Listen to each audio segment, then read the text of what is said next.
Streets of Embers.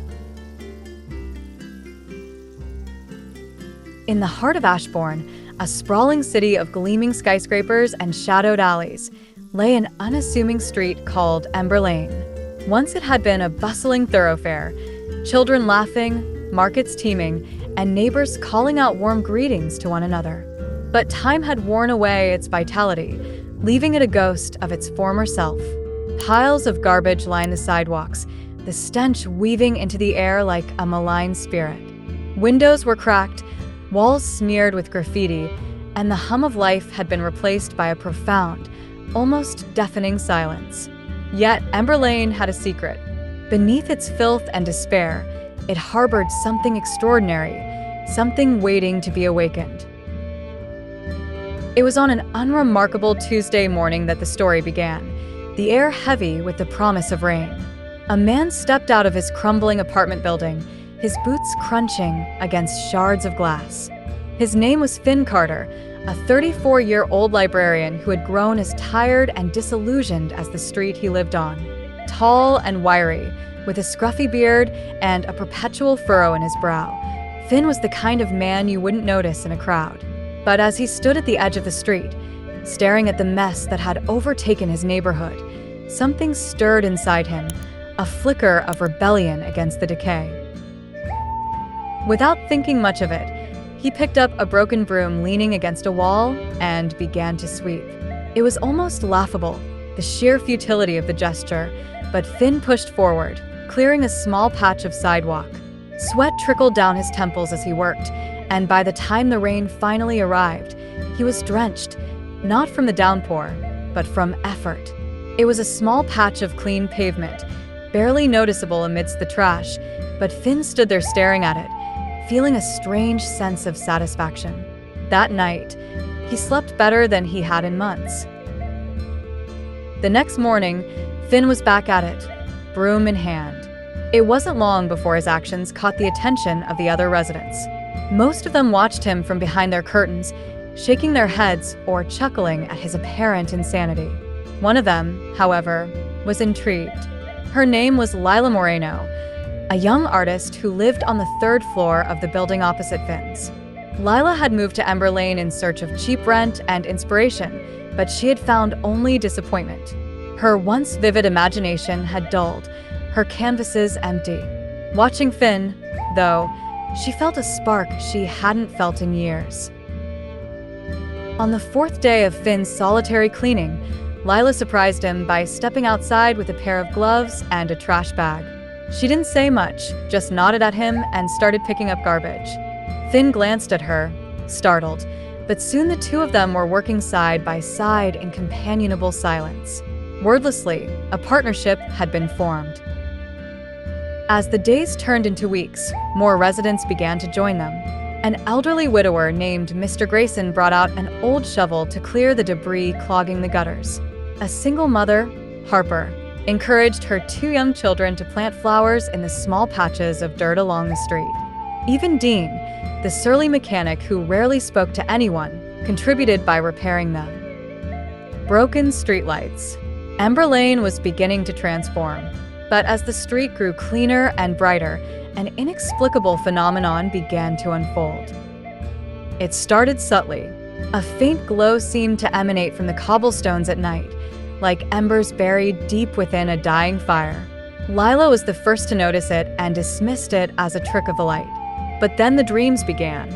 Residents started experiencing vivid, almost prophetic dreams of their lives improving in ways they had long given up on. Harper dreamt of opening a small bakery, and the very next day, she found an old oven discarded on the street, still functional. Dean dreamt of reconciling with his estranged brother, only to receive a letter from him days later. It was as if the street itself was rewarding their efforts. Finn, however, was troubled by his dreams.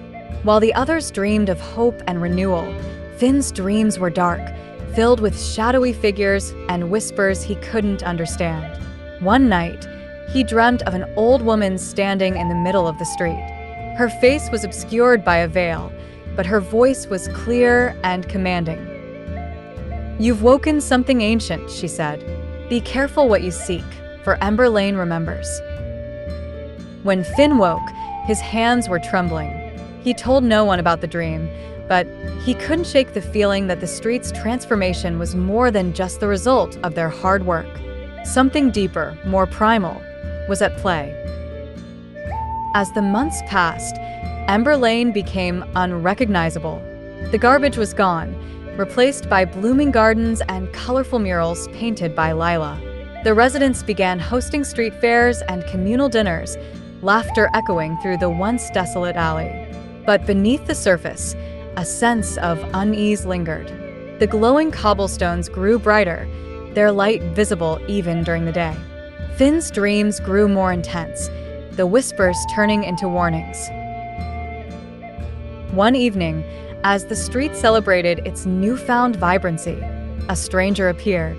She was an elderly woman dressed in a tattered cloak, her eyes sharp and piercing. The residents fell silent as she walked down the street, her cane tapping against the glowing cobblestones. She stopped in front of Finn, her gaze locking onto his. "You," she said, her voice echoing with an otherworldly resonance. "You started this. Do you know what you have done?" Finn stammered, unsure how to respond. The woman turned to address the crowd. "Ember Lane was once a place of power," she said. "Long ago, it thrived because of the unity of its people. But when they turned on each other, the street fell into ruin, cursed to reflect the decay of its inhabitants. You have brought it back to life, but the curse is not so easily broken. The street demands balance. For every light, there must be shadow." The celebration ended abruptly, the residents retreating to their homes in fear. Finn couldn't sleep that night, the old woman's words echoing in his mind. The next morning, she was gone. But the unease remained. Strange occurrences began to plague the street. The flowers wilted overnight, murals faded as if they had been there for decades, and the glowing cobblestones began to crack, emitting an ominous red light. Desperate to understand, Finn turned to Lila, who had begun researching the history of Ember Lane. Together, they uncovered old records and newspaper articles, piecing together the street's dark past. They learned of a great tragedy that had befallen the lane centuries ago, a fire that had claimed dozens of lives, sparked by a feud between neighbors. The street's name, Ember Lane, was a grim reminder of the ashes left behind. "The street isn't just a place," Lila said, her voice trembling. "It's alive. It's feeding off our unity, our hope. But it's also feeding off our fears. If we let it, it will consume us." Finn realized that the old woman's warning had been true. They had awoken something ancient and powerful, and now they had to find a way to appease it. The answer, they decided, lay in balance. They couldn't erase the street's dark history, but they could acknowledge it, honor it, and move forward together. That night, the residents gathered in the center of the street.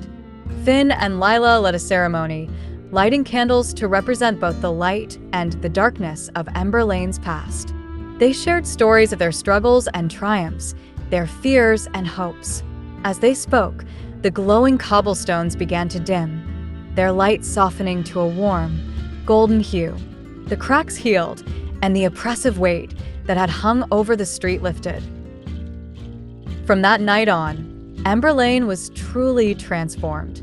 It became a symbol of resilience, a reminder that even the darkest places could be reborn through unity and perseverance. Finn and Lila's friendship blossomed into a quiet, steady romance, their bond forged through their shared journey. The street's residents grew closer, their lives intertwined in ways they never could have imagined. And while the cobblestones no longer glowed, a faint warmth could still be felt beneath them, as if the street itself was alive, watching over its people. Ember Lane had found its balance, and in doing so, it had found its heart.